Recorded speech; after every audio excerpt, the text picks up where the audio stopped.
Selanjutnya yang akan kita pelajari adalah mengenai kegiatan pengeluaran kas kecil. Di sini kita mempelajari prosedur permintaan dan pertanggungjawaban pengeluaran dana kas kecil. Ada dua metode pencatatan, impres dan fluktuatif. Kali ini kita mempelajari dengan metode impres. Pada metode impres, ada dua pihak yang terlibat. Pertama adalah pemakai dana kas kecil dan pemegang dana kas kecil. Pemakai dana kas kecil ini adalah yang membutuhkan uang untuk keperluan-keperluan perusahaan ya, keperluan-keperluan perusahaan. Nah, kita mulai saja. Pertama, ketika pemakai dana kas kecil membutuhkan uang, harus mengajukan permohonan atau permintaan kepada pemegang dana kas kecil dengan cara membuat permintaan pengeluaran kas kecil ya. Bikin form permintaan pengeluaran kas kecil. Selanjutnya kita akan sebut permintaan pengeluaran kas kecil ini PPKK ya. Sebelum minta uang, jadi kita mohon dulu, meminta dulu. Bikin 2 rangkap, 2 lembar.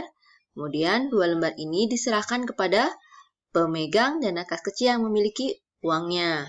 Ya, kita lihat ini nomor 1 simbolnya. Di sini nomor 1. Nah, pemegang dana kas kecil menerima permintaan pengeluaran kas kecil dari pemakai. Ada 2 lembar. Nah, setelah itu diperiksa, kemudian setelah diperiksa menyerahkan uangnya kepada peminta, ya, menyiapkan uangnya kepada peminta, pada pemakai. Nah, PPKK 1 dan 2 ini nanti didistribusikan masing-masing ke bagiannya. PPKK 1 dan uang tunai diserahkan kepada pemakai dana kecil yang membutuhkan nih, ya. Nah, pemakai dana kas kecil sudah mendapatkan uang dan PPKK. Nah, uangnya dibelanjakan, PPKK 1-nya disimpan dulu. PPKK 1-nya disimpan dulu. Nah, uangnya dibelanjakan. Setelah dibelanjakan, dikumpulkan bukti-bukti pendukungnya. Apakah kwitansi atau nota kontan dan lain-lain.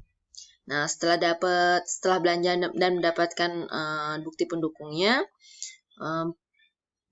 bagian pemakai dana kas kecil ini bertanggung jawab atas uang yang telah diberikan pemegang dana kas kecil dengan cara membuat bukti pengeluaran kas kecil atau yang disebut juga kita lihat ini PPKK, bukti pengeluaran kas kecil.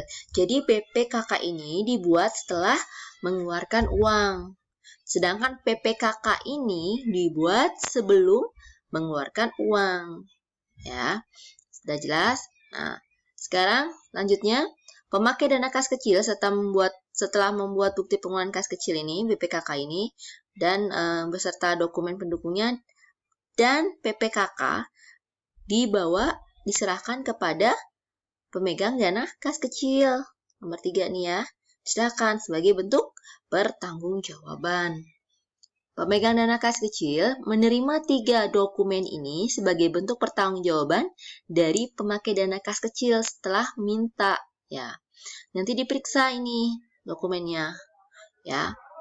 Bukti-bukti pendukung ini nanti akan diperiksa apakah sesuai dengan permintaan yang diajukan waktu di form PPKK ini. Nah, setelah memeriksa pertanggungjawaban pemakaian dana kas kecil, pemeriksaan ini dibandingkan dengan PPKK 2. Ya. Jadi PPKK 2 ini kemudian digabung bersama dokumen yang lainnya. Jadi ada PPKK 1 dan PPKK 2 serta DP, dokumen pendukung. Nah, 4 dokumen ini nanti akan didistribusikan lagi ke bagian-bagiannya lain. PPKK 1 dan BPKK akan diserahkan bersama dokumen pendukung disimpan di pemegang dana kas kecil. Sementara yang PPKK 2 disimpan di pemakai dana kas kecil, dikembalikan lagi. Ya, PPKK 2 ini akhirnya dikembalikan lagi ke pemakai dana kas kecil, kemudian diarsipkan. akan selesai. Jadi, PPKK 2 ini adanya diarsip di pemakai dana kas kecil. Nah, bagaimana nasib yang PPKK 1 dan dokumen pendukung ini? Nah, 3 dokumen ini yang disimpan di pemegang dana kas kecil diarsipkan dahulu sampai dengan saat pengisian kembali kas kecil. Nah, ketika kas kecil saldonya sudah menipis atau sudah akhir periode, pemegang dana kas kecil mengajukan pengisian kembali dengan memberikan 3 dokumen ini. BPKK, PPKK 1, dan dokumen pendukung ya.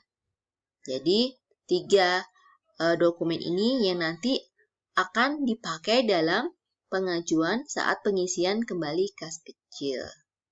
Itu. Ya. Sampai di situ semoga bisa menjadi bahan pelajaran dapat dipahami. Selamat belajar. Terima kasih.